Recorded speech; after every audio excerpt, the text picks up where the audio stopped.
Good morning, America. I'm troubled and upset. What if I told you that two convicted murderers, one of those depraved murderers, he executed two FBI agents at point range, and the other one gunned down a mother and her 8-year-old son, who was a witness to a drug crime. These two murderers, they were handed clemency. They were let go. They were forgiven under President Joe Biden's pen, if he really signed it. But here's the thing. This is so important. What if I told you that the very official who was screaming on 60 Minutes this Sunday about how dangerous Trump's pardons were, she helped make this happen. Her name, Elizabeth Liz Oyer. She's the former U.S. attorney. Anyway, Liz, I'm talking to you directly, and I'm talking to 60 Minutes and to every one of my beloved LinkedIn family, every American who has only shown half the story on 60 Minutes. Now, before I read from the CBS transcript, I want you to see the other side of the story. It's the story 60 Minutes buried. Let's talk about Leonard Peltier. He was convicted of murdering not one, two FBI agents. They have names. They were Jack Huller and Ronald Williams. They were shot in the head. Execution style. This wasn't a shootout. This wasn't in the heat of passion. This was a cold-blooded execution. The other killer, Adrian, he was convicted in connection with the killing of Karen Clark. And if that's not depraved enough, her 8-year-old son, B.J. Brown, fact check this. They lived in Bridgeport, Connecticut. The boy was murdered by Adrian to stop him from testifying. This case was so brutal. This is a fact. It helped trigger Connecticut's witness protection program, all because B.J. Brown was killed. Both of these men, both of the killers, they received clemency from Joe Biden. Elizabeth Liz Oyer, she was the inside. She was the machinery. She was the pardon attorney. She met with the killers' advocates. She met with their attorneys. She drafted recommendations. She was sitting in the very office that moved these cases forward. Now, keep that in the back of your mind while we learn from Liz Oyer how terrible Donald Trump supposedly is for using his constitutional power that every president in American history has held and used. Oyer claims Trump threw out the rules. Not true. I'm going to read from the transcript. These are her words. President Trump has changed the pardon process. All of the traditional rules and procedures pertaining to pardons have been thrown out the window. That's what Oyer said. Watch 60 Minutes. This administration, it appears to be working around the Justice Department rather than with the Justice Department to vet and review application for pardons. Her words. Liz, let's set the facts straight right here. You said that Trump threw out the rules. No, the Constitution threw out your rule book. Your rule book doesn't apply. The pardon power, it belongs to one person, the President of the United States. It has always been personal. Sometimes it's political, sometimes it's controversial. Andrew Johnson, he pardoned all the former Confederates. Richard Nixon, he commuted Jimmy Hoffa's sentence. Gerald Ford, he pardoned Nixon. Joe Biden, he pardoned members of his own family, including his son Hunter. President doing controversial pardons, it's not new, it's the design. You know that, Liz. So when Donald Trump issues what you call a controversial pardon, he's not breaking some sacred tradition. He's standing in a line that stretches from President Washington to President Biden. The only difference is you personally don't like who he pardoned. And that's not constitutional analysis. That's politics in a robe.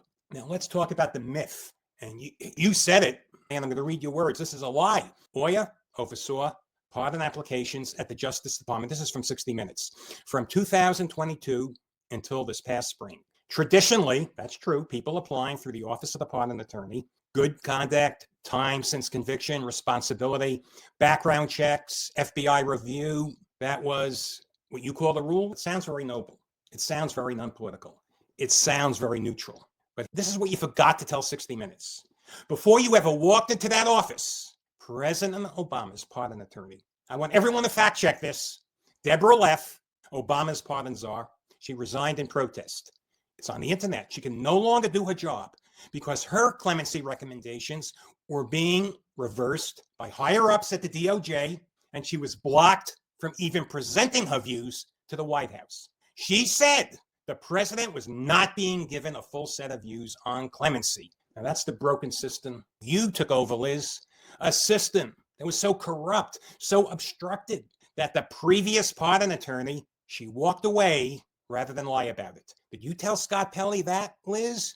Did you look into that 60 Minutes camera? And by the way, the office I ran was described as a broken, obstructed mess by one of my predecessors? No, you didn't, because that part, it doesn't fit the narrative where you're the saint and Trump is the villain. You said I was fired for principle. Let's look at what was said on 60 Minutes. Oyer was fired in March after she says she opposed, and you have a right to this, I'll give you that, restoring gun rights to an actor that Trump supported, Mel Gibson. She has since become a vocal critic of the Trump administration. Well, that part's 100% true. Of course, you were fired for pure principle. That's the movie version. The movie version, it writes itself. It could be part of this is true, but it's a lot of spin. Because here's the one thing that is true. You weren't fired for defending actual innocence. Because, everyone listen up, I applied for a pardon, clemency through your office. Your message to me was brutally, actual innocence is not a factor in clemency review. Liz, you said that. You told me through a message, you didn't come directly to me. I have you on tape. You said innocence is not a factor. The fact that I've maintained my innocence, the fact that I'm presenting very compelling evidence, that's irrelevant to your process. So let me say this directly, because America, the United States of America needs to hear this. If actual innocence doesn't matter to you, Liz, then you're not running a justice system.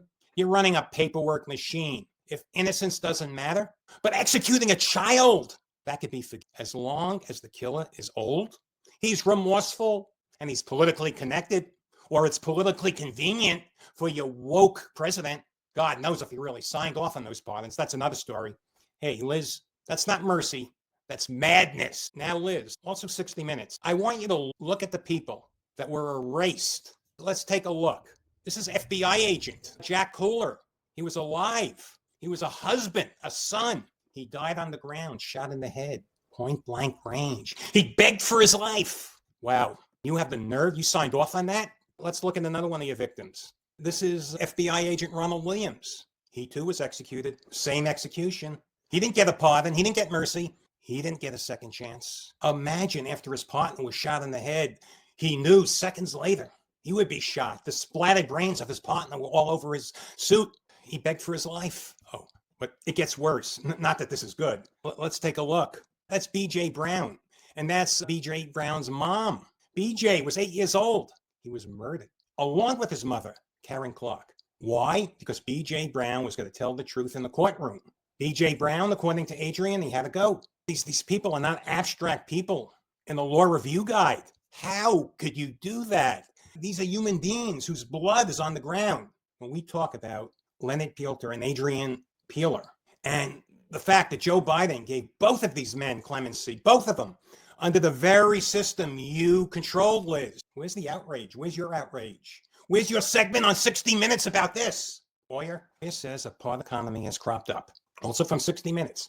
People with political connections going straight to the president, applications going around the traditional process. I almost agree with you here, almost. Yes, there's a pardon economy. Yes, people with connections get heard faster. But let's be honest, that economy, it didn't start with Trump. It existed under President Clinton, Bush, under Obama, and President Biden. He pardoned his own family, and he gave clemency to Peltier and Peeler. And he told Americans the clemency batch was about nonviolent drug offenders. You want to talk about a pardon economy? Let's talk about the people who somehow slipped into a batch that you signed off on. A man involved in the conspiracy to murder a child, and a man convicted of the cold-blooded execution of 2 FBI agents. You were part of that pipeline. So spare 60 Minutes, the sermon about Trump shattering norms. The only norm he shattered was your preferred political friend, your hierarchy. Let's quote from 60 Minutes again. And I'm very emotional about this. I apologize. Oyer said today, Mr. Trump is using his pardon power in ways that other presidents never have. Come on, Liz. That line is pure theater. You know what actually is dangerous? You know what's unprecedented? A pardon attorney publicly attacking, you're a former pardon attorney now, but attacking a sitting president on national television after you were fired. And you're staying quiet, very quiet, about your own administration's clemencies for murderers and about your own doctrine this bothers me personally, it affects me personally, your own doctrine that actual innocence doesn't count in the clemency process. You also leave out the simple truth. The president of the United States is not required to follow DOJ's process. Not historically, not legally, not constitutionally. Your office, it's an advisory shop. It's not a constitutional branch of government. Trump is allowed to take applications straight into the Oval Office. So is Biden, so is Obama. You don't get to turn that around because of your hurt feelings. Give me a break. Thank God that it's your old office. It's still there, but President Trump appointed Alice Marie Johnson as pardon czar. We don't have to go through the DOJ, which is stupid, to get clemency. You mean the very office that prosecutes someone decides whether to give them a pardon. We all know why Deborah Leff resigned, because higher-ups at the DOJ were not letting her recommendations get to the president. We all know that's true. Look, Oyer, she said the whole system of clemency is at stake, that many deserving, powerless people applying through the DOJ are being overlooked in favor of the wealthy and well-connected. Okay, Liz, on this, you and I should be allies. You're absolutely right. The poor do get ignored. I've applied for clemency. I know no other way to do this. I write Alice Marie Johnson direct. I applied through the DOJ. I have no faith in the office because of you and the people who are loyal to you. They still might be there. But you are right that people who don't have a lobbyist, they don't have a donor, they don't have a celebrity friend, they do get buried in that pile. You're right about that. But here's where your story breaks. You sat in the chair that was supposed to fight for those people. You ran the office that Deborah Leff said was already broken and obstructed. That's right there in the Yale Law Journal. Look up her quotes. You told me through, a FAM, I'm a big fan of FAM, a FAM seminar webinar, you told an actually innocent man, me, that innocence doesn't matter. I'm not asking you to accept whether I'm innocent or not. All I want is an FBI investigation. But here's the thing. Under the presidency, you're not criticizing on 60 Minutes. Your system, it helps set free men tied to the murders of FBI agents and a young Christian black boy. Don't get to pretend you're the Mother Teresa of clemency. Mercy for the powerless, that's so beautiful. But mercy for the powerful and the politically connected, let's get real. It happens. But you're shrugging off innocence. That's corruption. It's corruption dressed as compassion. Liz, I want you to hear this. You're entitled, absolutely entitled to your opinion about Donald Trump.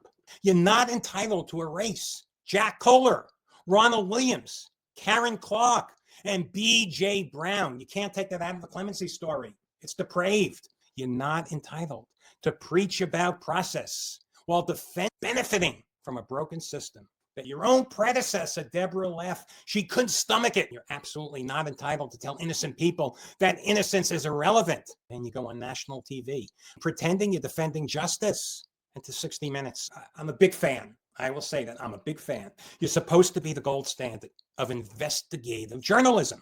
Instead, and I'm a fan, but I have to say this, you handed America a one-sided script. You ran a story with a very disgruntled ex-official. She was fired. You never dug into Deborah Leff's resignation letter. You never asked Liz Oyer about Biden's clemencies for Peltier and Peeler. You never pressed her on whether she believes innocence should matter. Come on, let's face it. You reported a half-truth about clemency. And this is a half-truth in an arena that needs the whole truth. A half-truth, that's a lie. To everyone watching, my beloved LinkedIn family, you don't have to love Donald Trump to see the hypocrisy here.